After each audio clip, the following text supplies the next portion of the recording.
अस्सलाम वालेकुम, क्या हाल है तमाम दोस्तों।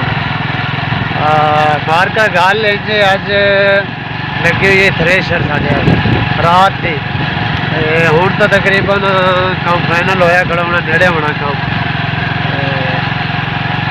अज की फीलिंग बहुत चंगी है, एक जैट बड़ी अच्छी तरह महसूस कर सकता है जो काम बिल्कुल फाइनल हो जाता है। अज आखिरी दिन खाना कुतरन का असी जा रहे हैं रोटी लाके लेबर का नाश्ता सुबह सुबह हैं तो वैसे रोजे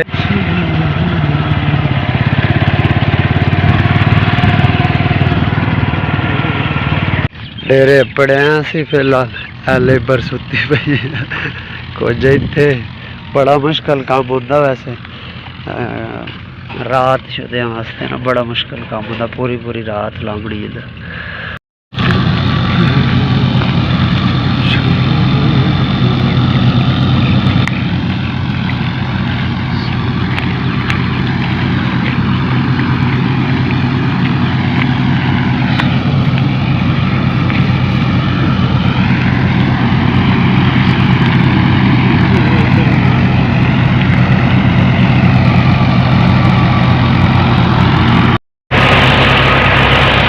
गड्डी का ड्राइवर है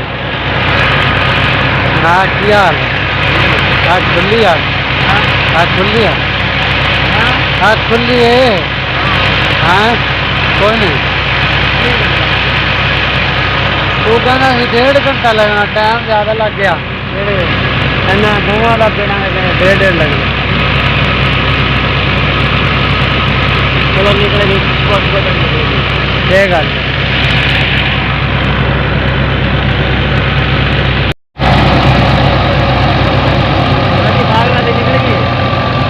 हाँ वो रात ही निकल गई थी। कितने के हुए 34-35 कह रहे।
अल्हम्दुलिल्लाह तकरीबन सारी कणक निकल गई और थ्रेशर भी उस तो मुका के ते बस पट्टू हूँ करूँ नाश्ता ए रात कढ़िया एक ढेरी ये लाई है बहुत उदो गट्टू को ना ते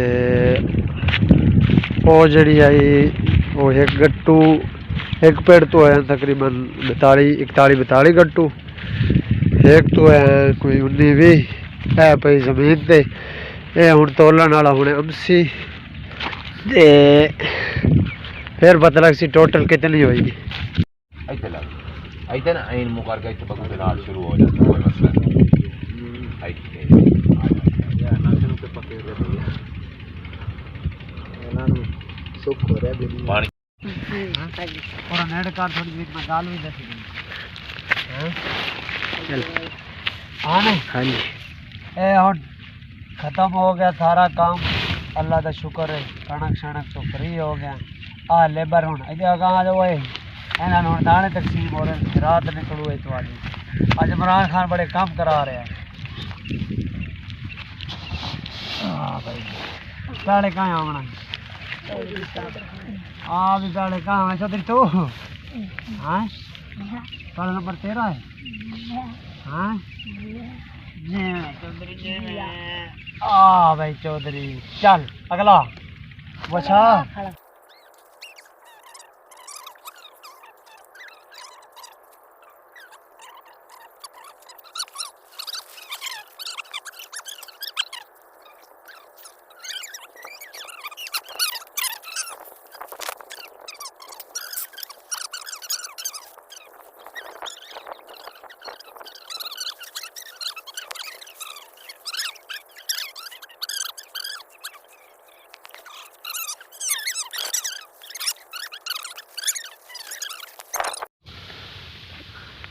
एक बरकत आखिरी बरकत ये देबे देन हां जी आ देबल बनावे सब बगू ओ देबल बना के हां जी खोट के बने।